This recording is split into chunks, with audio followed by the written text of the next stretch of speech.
வெண்முரசு. திசைதேர் வெள்ளம் 6. வாசிப்பது சந்தீப். வீரசேனர் விழுந்ததை துஷாரர்களின் கொம்போசையிலிருந்து உத்தர கலிங்க மன்னர் சித்ராங்கதர் அறிந்தார். வீரசேனரின் பாகன் தேர்தட்டில் எழுந்து நின்று விழிநீருடன் தன் சங்கை வெறிகொண்டவன் போல் திரும்ப திரும்ப ஊதினான். சூழ்ந்திருந்த துஷாரப் படையினர் விண்ணெழுந்த வீரர் வெல்க. துஷார வீரசேனர் நிறைவுறுக. துஷாரச் செங்கோல் நீடு வாழ்க என்று வாழ்த்தொலி எழுப்பினர். துஷாரர்களின் படைத்தலைவர்கள் பறைகளையும் கொம்புகளையும் முழக்கி கொடிகளை அசைத்து சிதறி சிறு குழுக்களாக எஞ்சிய படைகளை ஒருங்கு திரட்டி மேலும் மேலும் பின்னுக்கிழுத்தபடி மையப்படைக்குள் சென்று அமைந்தனர். சித்ராங்கதர் தன் உடல் ஒரு பக்கம் எடை மிகுந்து நிலை சரிந்தது போல் உணர்ந்தார். இடக்கால் துடித்துக் கொண்டிருந்தது. ஒவ்வொரு கணமுமென வீரசேனரின் இறப்பைதான் எதிர்பார்த்துக் கொண்டிருப்பது அவருக்குத் தெரிந்தது. முதலில் மல்ல நாட்டு ஆகுகர் விழுந்தபோது அவருள் ஒரு திடுக்கிடலாக எழுந்தது அது. கடுங்குளிர் போல உடலுக்குள் நிறைந்து விரல் நுனிகள் அனைத்தையும் விரைப்படையச் செய்தது. பின்னர் உசினாரர் விழுந்தபோது பற்கள் இரும்பை கடித்தது போல் கூசின. விழிகள் நீர்கோத்தன. இனி ஒருவர் என்று அவர் உள்ளம் சொல் கொண்டது. வீரசேனர் விழுந்தபோது ஒரு வட்டம் முழுமையடையும் நிறைவை அடைந்தார். இழுத்துக்கட்டியிருந்த சரடுகள் அனைத்தும் அறுபட உடல் நிலம் நோக்கி விழ விரும்பியது. அவருடைய படைத்தலைவன் திருசக்கரன் முன்னால் தேர்மேல் எழுந்து கலிங்க படைகளை நோக்கி முன்னேறுக முன்னேறுக என்று கூவிக்கொண்டிருந்தான்.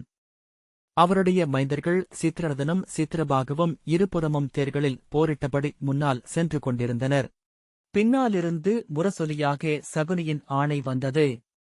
கலிங்கப் படை அணிபெறிய வேண்டியதில்லை.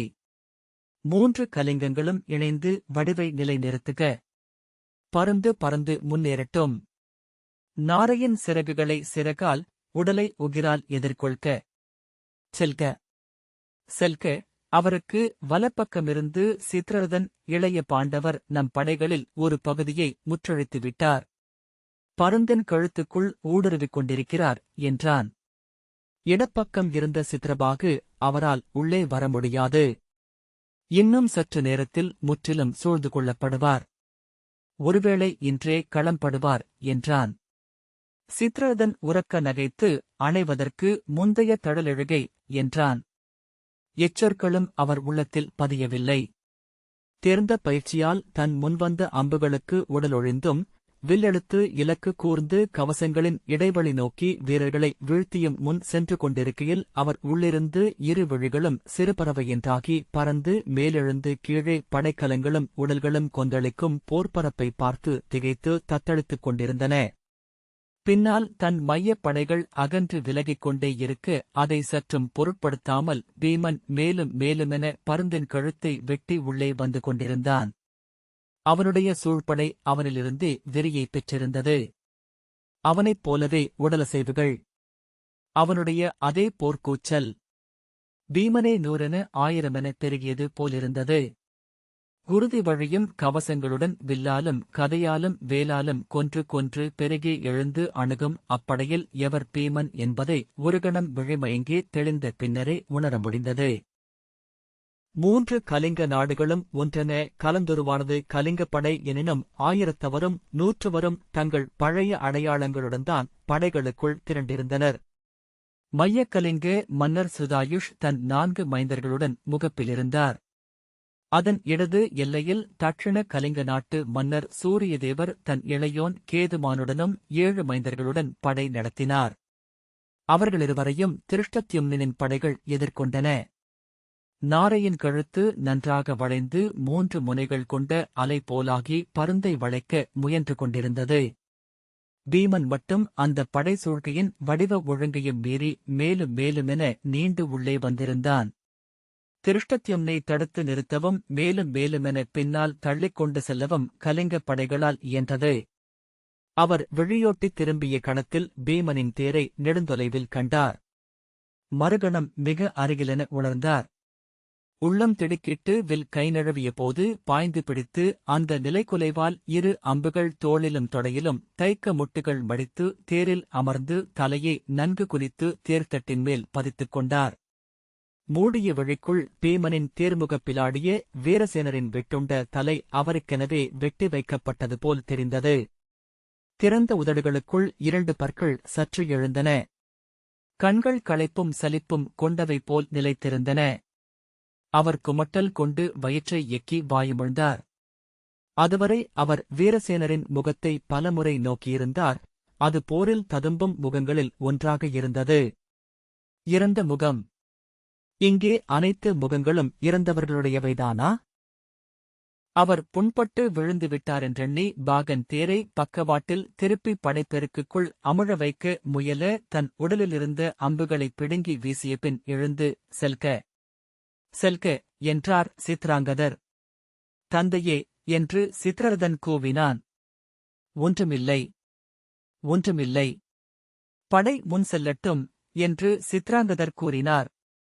சற்று தொய்வடைந்த அவர் படை மீண்டும் ஒருங்கிணைந்து எதிரில் வந்து கொண்டிருந்த சாத்யகியின் படைகளை தடுத்தது. 2 படைகளும் சந்தித்துக் கொண்ட முனையில் முப்பொறிகளாக வடம் ஒன்று முருகி பின் பிரிந்து மீண்டும் முருகுவது போல உச்சப்போர் நிகழ்ந்தது. வலையினூடாக நீர் என முன்னின்று பொருதிய தேர்வில்லவர்களின் இடைவெளியினூடாக பரிவில்லவர்கள் உள்ளே நுழைந்தனர். அவர்கள் போரிட்டு விரிய அவ்விடைவெளியினூடாக வேலேந்திய காலாள் படையினர் வந்தனர்.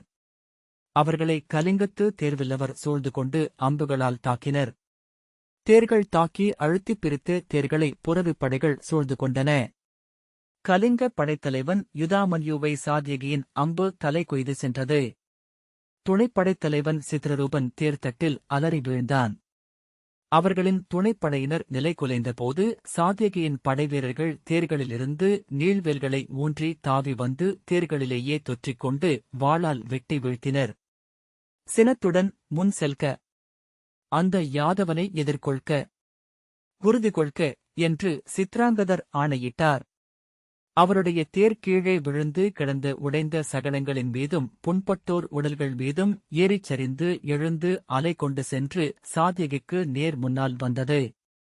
சாத்யகி சிரித்தபடி வருக என்று கலிங்கன் குருதி கொள்ள வேண்டுமென்பது என் நூலெழுத்து போலும் என்றான். இன்று களத்தில் சிறப்புறுவேன் என்று நிமித்திகர் உரைத்த பின்னரே கிளம்பியிருக்கிறேன் கீழ்மகனே.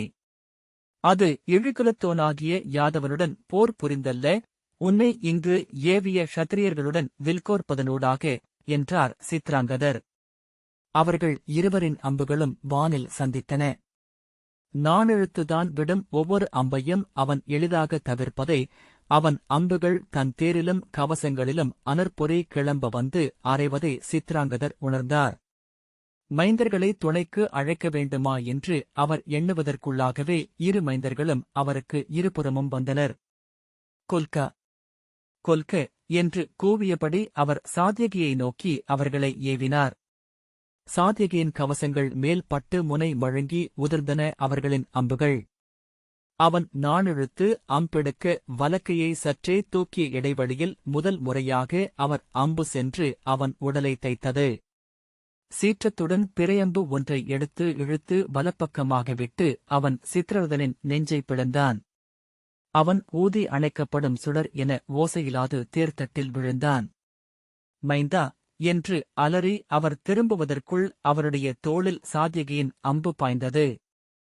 தந்தையே, பின்னடைக பின்னடைக என்று சித்ரபாகு கூவுவதற்குள் அவன் கழுத்தை பிறையம்பால் வெட்டி தேரில் வீழ்த்தினான் சாத்யகி. சித்ராங்கதர், மைந்தர்களே என்று அலறியபடி வில்லை நழுவவிட்டு 2 கைகளையும் தூக்கினார். அவர் நெஞ்சில் ஓசையுடன் வந்தறைந்த பேரம்பினால் கவசம் 2ஆக பிளந்து கீழே விழுந்தது. அடுத்த அம்பு நெஞ்சை பிளப்பதற்குள் பாகன் புறவிகளை முழு ஆயம் கூட்டி இழுத்து தேரை ஒடித்து திருப்பினான். நெஞ்சுக்கென வந்த அம்பு பட்டு தூண் உடைந்து தேரின் குவை முகடு அவர் மேலேயே விழுந்தது. சாத்யகியின் அடுத்த அம்புகளால் அக்குவடு முகடும் உடைந்தது. பாகன் தேரை திருப்பி பின்னகரச் செய்து படைகளுக்குள் அமுழ்த்திக் கொண்டு சென்றான்.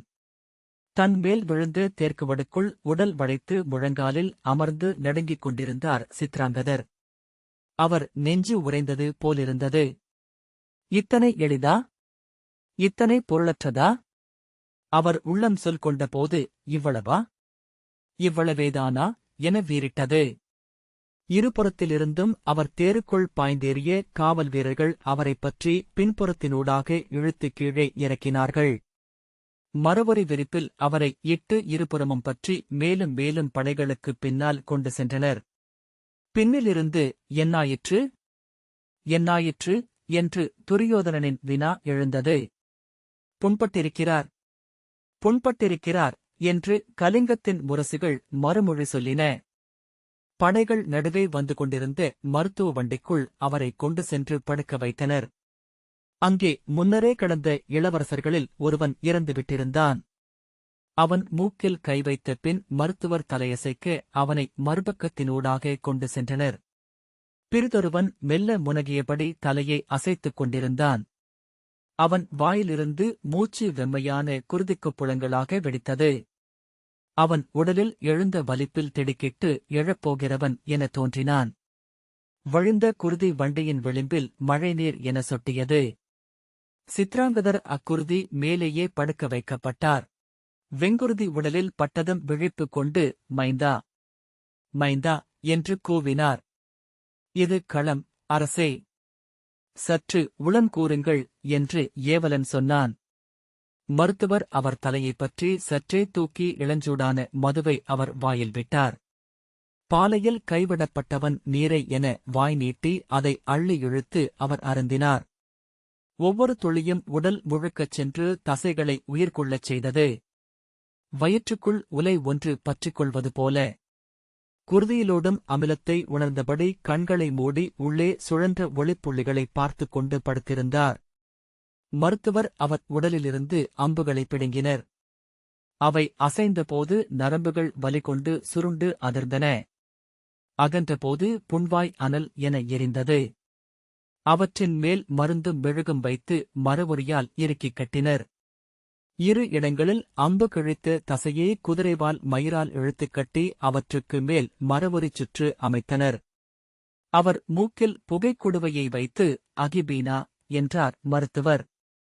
ஆழ இழுத்து தன் நெஞ்சை நிரப்பிக் கொண்டார். புகை எரிந்து கொண்டிருந்த உள்ளுடலுக்குள் குளிர்ந்த மழைமுகில் போல கடந்து சென்றது. சித்ராங்கதர் மெல்ல வெம்மையான நீரில் அமிழ்ந்து கொண்டிருப்பதைப் போல் உணர்ந்தார். இருபுறத்திலிருந்தும் நீர் அவருடலை வருடியபடி மேலெழுந்தது. நீர் விளிம்பு ஆடை தைக்க வந்த பீதனின் மென்பட்டு நூல் போல் அவருடைய தோலைத் தொட்டு அளந்து மேலெழுந்தது. இன்னும் சற்று எஞ்சியுள்ளது. தொடைகளில், வயிற்றில், முகத்தில். மூக்கு முழுகுகையில் இந்த இனிய பெருக்கில் அமிழ்வேன். இதில் கரைந்து மறைவேன். மிக அருகே துரியோதனனின் குரல் எழுந்தது. தங்கள் வருகையை நான் எதிர்பார்க்கவில்லை, கலிங்கரே. அவனுடைய அவையில் அவர் அமர்ந்திருந்தார். துரியோதனன் அரசர்களுக்குரிய பீடத்தில் அமர்ந்திருக்க அவனுக்குப் பின்னால் துச்சாதனன் நின்றான். அறையின் மறு எல்லையில் துர்முதனும் துர்முகனும் நின்றிருந்தார்கள். சாளரத்தோரமாக பானுமதி நின்றாள். அவருக்குப் பின்னால் மைந்தர்கள் இருவரும் சுவர் ஓரமாக நின்றனர். அவ்வினாவுக்கான விடையை கலிங்கத்திலிருந்து தன் படையுடன் கிளம்புவதற்கு முன்னரே அவர் 100 முறை எண்ணியிருந்தார். பயணம் முழுக்க அத்தருணத்தை பல 100 முறை நடித்திருந்தார். ஆகவே இயல்பாக இது என் கடமை. அரசர்கள் கடமைக்கு கட்டுப்பட்டவர்கள் என்று கூறினார். அத்தருணத்திற்குரியது அச்சொல் ஆயினும் அது ஒலித்ததுமே எத்தனை பொய்யானது என்று தோன்றியது.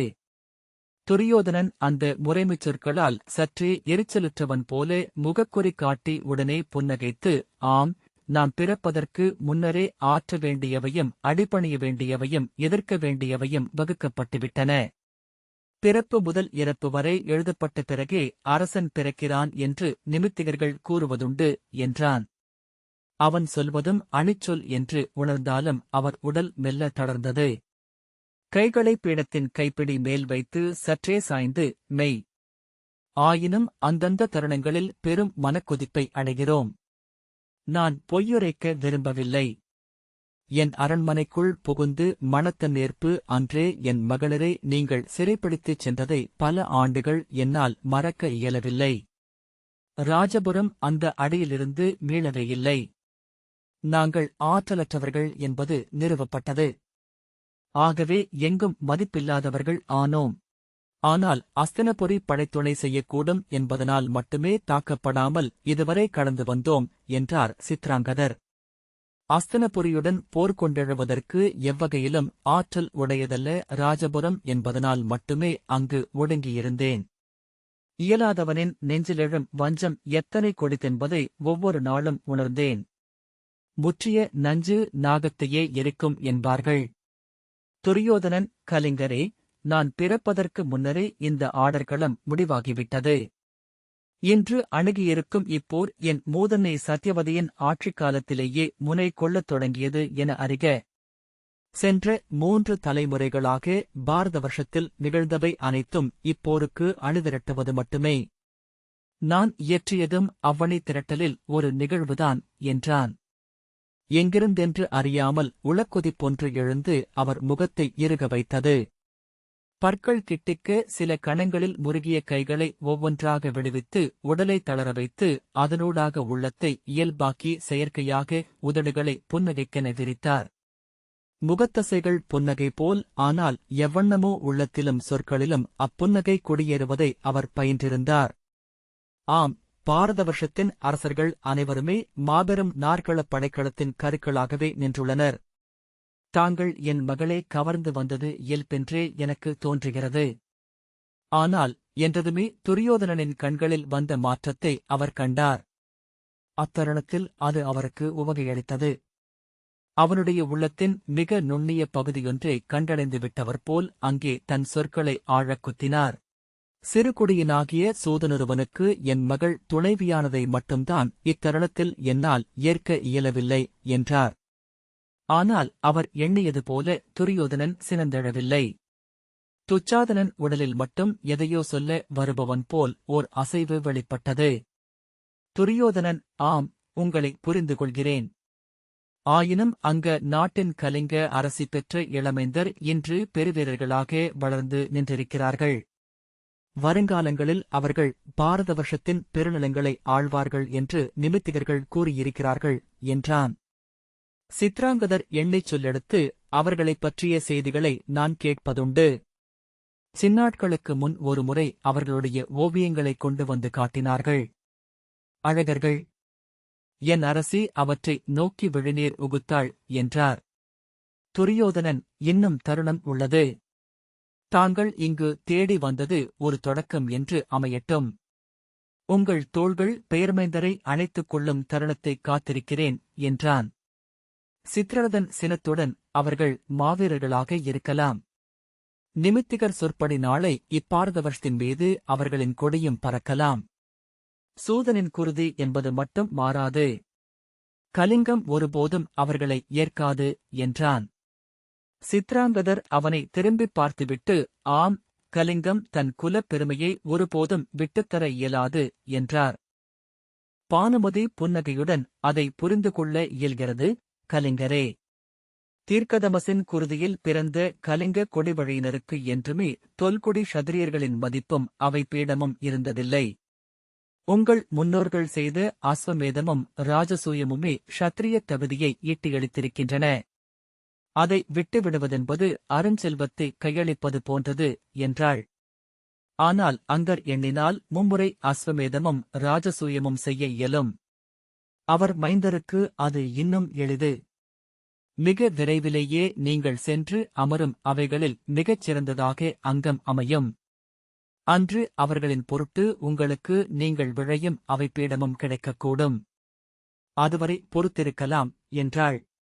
அவள் சொன்னதன் உட்குறிப்புகள் அனைத்தையும் புரிந்து கொள்வதற்கு முன்னரே சித்ரரதன், அப்போது பார்ப்போம். அவைப்பீடம் ஈட்டுவது வரை எவரும் புறத்தோரே என்றான். சலிப்புடன் தலையசைத்த சித்ராங்கதர், இவ்வண்ணம் சொற்போரிடும் பொருட்டு நான் இங்கு வரவில்லை. என்ன செய்யலாம் என்று எங்கள் அவை கூடி எண்ணினோம். என் பேரமைச்சர் சொன்னது இதுதான். கலிங்கர்களுக்கு 2 வாய்ப்புகளே உள்ளன. பாண்டவர் தரப்பில் நான் செல்வேனென்றால் எனது ஷத்திரிய குலப்பெருமையை இழந்தவனாவேன். மண்வென்று முடிகொண்ட குடியனைத்துக்கும் ஷத்திரிய நிலை வேண்டுமென்று நின்றிருக்கிறார் இளைய யாதவர்.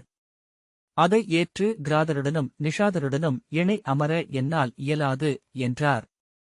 அவருக்குதான் சொல்வது சரியான சொற்கள்தானா என்னும் ஐயம் எழுந்தது. ஆயினும் நிறுத்த முடியவில்லை. தென்கலிங்கமும் மையக் கலிங்கமும் இங்கு வந்து சேர்ந்திருக்கையில் நான் என் படைகளுடன் அவர்களுக்கெதிராக நின்றிருக்க வேண்டியிருக்கும். மையக்கலிங்க அரசர் என் தந்தை. தென்கலிங்கத்து சூரியதேவர் என் தமையன். 3 கலிங்கங்களும் முன்பு பிரிந்தது வணிகப் போட்டியால். நாங்கள் ஒரே குருதி, ஒரே கொடிவழி. ராஜபுரத்தின் பெரும் செல்வத்தை கலிங்கம் கொண்டு செல்கிறது என்பது தனிநாடாக மாற வேண்டுமென்ற எண்ணத்தை உருவாக்கியது. அவ்வண்ணமே தண்டபுரமும் எண்ணியிருக்கூடும்.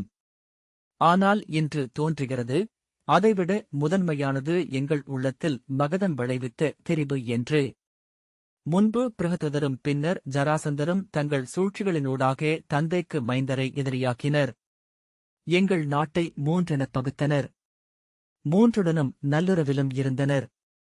ஆனால் எத்தருணத்திலும் மகதத்தின் படைவல்லமையை எதிர்கொள்ளும் ஆற்றல் கொண்டதாக கலிங்கம் இருந்ததில்லை. தாமிரலிப்தி இல்லாமல் மகதத்தின் வணிகம் இல்லை. ஆனால் தாமிரலிப்தியில் கலிங்கம் கொள்ளும் சுங்கத்தை விட 12 மடங்கு சுங்கத்தை ராஜகிருஹத்திலும் பாடலிபுரத்திலும் மகதம் ஈட்டிக் கொண்டிருந்தது. ராஜபுரம் இல்லையேல் விதர்ப்பமும் விராடமும் வாழ இயலாது. ஆனால் அவர்கள் உவந்தளிக்கும் கொடையினால் வாழ்பவர்களாகவே இத்தனை காலமும் வாழ்ந்தோம். இனியாகிலும் நாங்கள் மூவரும் ஒருங்கிணைந்தாக வேண்டும். கலிங்கம் ஒன்றுபட்டு எழ வேண்டுமெனில் இப்போருக்குப் பின்னரே அது இயலும். ஆகவே இங்கு வரலாம் என்று முடிவெடுத்தேன். தந்தையை நேரில் சந்திப்பது கடினம் என்றாலும் எனக்கு வேறு வழி இருக்கவில்லை. அதுவரை இருந்த அனைத்து சொற்கட்டுப்பாடுகளையும் இழந்து சித்ராங்கதர் சொன்னார், மெய், எனக்கு இம்முடிவு எளிதானதாக இருக்கவில்லை. என் உடல் 1000 முட்களில் சிக்கியிருப்பதாகவே உணர்ந்தேன். ஒவ்வொன்றையாக குருதி வழியே கிழித்து முன்னகர வேண்டியிருந்தது. அவர் குரல் மாறுபட்டது. அறியாமல் கை நெஞ்சில் பதிந்தது. என் 2 மகள்களின் வாழ்வும் அழிந்தது. ஒருத்தி இங்கே சித்தம் பிறழ்ந்து சிறையிருக்கிறாள். பிறிதொருத்தி பிச்சியென எங்கோ அலைந்து கொண்டிருக்கிறாள். இருவரையும் குழவிகளாகக் கண்ட அந்நாட்களை நான் இன்னும் மறக்கவில்லை. தந்தை என்று உங்கள் 2 அரசுகளுக்கும் மேல் நான் கொண்ட வஞ்சம் என் உள்ளத்திலிருந்து இன்னும் அழியவில்லை. ஆயினும் எனக்கு வேறு வழியில்லை. என் மைந்தர்கள் 3 கலிங்கமும் ஒன்றாக வேண்டுமென்று கூறினார்கள். என் அமைச்சர்கள் வலியுறுத்தினார்கள். அதன் பொருட்டே கிளம்பினேன் என்றார். அவர் உதடுகள் துடிக்க கண்களிலிருந்து நீர் வழியத் தொடங்கியது. வெறும் முதியவராக மாறி கை நீட்டி, என் மகள், இங்கு அவள் எதை அடையவில்லை? எதனால் அப்படி உடைந்தாள்? என்றார். துரியோதனன் விழுதாழ்த்தி மெல்ல உடலை அசைத்து, நான் ஒன்றும் சொல்வதற்கில்லை கலிங்கரே. அதுவும் என் ஊழின் ஒரு பகுதி என்று உணர்கிறேன். எந்தை தன் துணைவியரின் பெண் பழி கொண்டவர். அவர் கொள்ளும் துயரமும் கொள்ளவிருப்பதும் அதற்கான விலை. நானும் அவ்வாறே. இப்புவியிலோ விண்ணிலோ அதன் பொருட்டு நான் பிழையீடு செய்கிறேன் என்றான். சித்ராங்கதர் விம்மலோசை எழுப்பி அழுதார். சித்ரரதன் சீற்றத்துடன் அவர் தோளைத் தொட்டு குரலைத் தாழ்த்தி, தந்தையே என்றான். துரியோதனன், அரசே, இப்போது நான் அதன் பொருட்டு தங்களிடம் என்ன சொல்ல வேண்டும்? தங்கள் அடிமேல் என் தலையை வைத்து பொறுத்தருளும்படி கோர வேண்டுமெனில் அவ்வாறே செய்கிறேன் என்றான். சித்ரபாகு எழுந்து, வேண்டாம் அரசே. தங்கள் கீழ் படை நிறுத்தவே வந்துள்ளோம். எளிய தந்தையென உணர்வுகளை காட்டலாகாது என்று சொல்லியே அழைத்து வந்தோம். அவருக்கு தன் சொற்கள் மேல் முழு தாழ்க்கை இல்லை என்றான். அவன் கையைத் தட்டியபடி முன்சாய்ந்து சித்ராங்கதர் கூவினார், ஆம், நான் அரசனல்ல, வெறும் தந்தை. என்ன ஆயிற்று என் மகளுக்கு? அங்கனின் துணைவி எதை இழந்தாளென்று நான் உணர்கிறேன். அவள் உளத்தமர்ந்தவன், அனைத்து அவைகளிலும் தலை நிமிர்ந்து நிற்கும் பேரரசன். அவள் அணைந்ததோ இழிவன்றி பிறிதொன்றை அறியாத சூதன். அஸ்தனபுரியின் பேரரசனுக்கு துணைவியாக வந்தவளுக்கென்ன?